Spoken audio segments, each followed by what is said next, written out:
And ironically, at the time, I was actually working as HIV counselor for a Latino organization in Washington, D.C.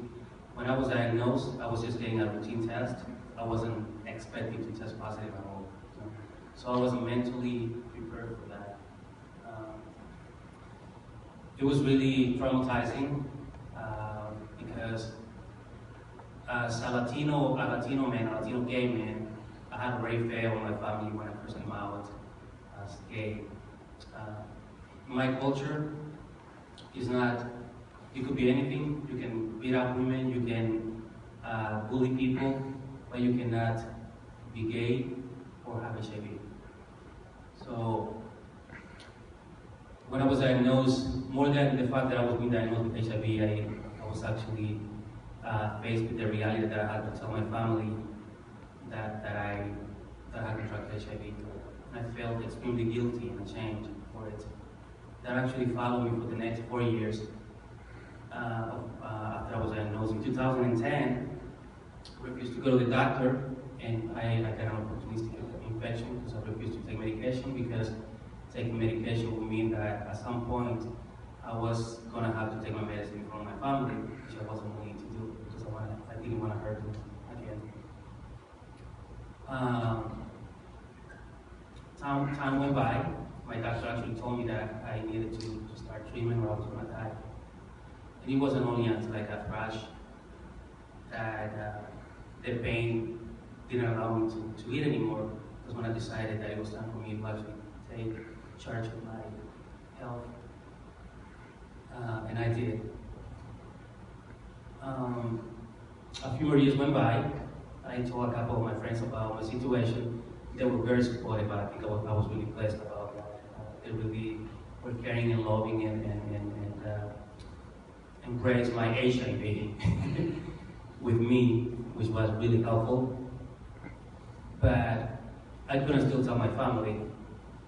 8 years after I was diagnosed, I started having thoughts of I wanted to come out. I wanted to come out to them. My mom told me when I tried one time that if I ever told her that I had HIV, that I was going to kill her. So once again, she actually built a wall between like coming out again, you know. So another year went by.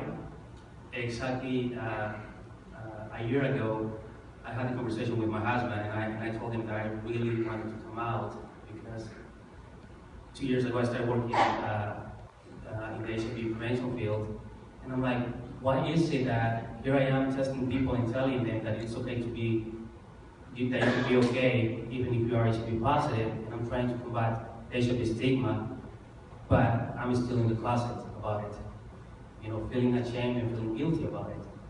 I cannot keep doing that. I asked my partner and asked for his support. This time, he told me that it was okay for me to do it. And at the time, President Israel was actually looking for candidates to do the campaign. And I spoke to a lot of my friends and people who I know that are HIV positive. None of my Latino friends or people who come to our groups wanted to do it. So one day my partner and I were having dinner, and I explained to him what was happening, and he looked at me and he's like, I think that means that you're gonna have to do it. And that's how it happened. In the Latino culture, HIV doesn't have a face. And I think that I want to do something about it, and that's the reason why I'm doing this.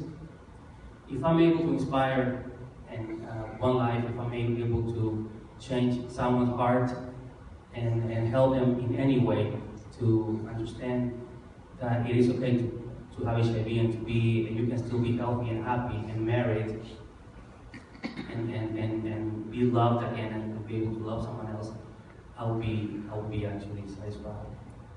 So I have moved from victimization to become a survivor, and Somos Familia is just another step towards that goal that I have in life. Gracias.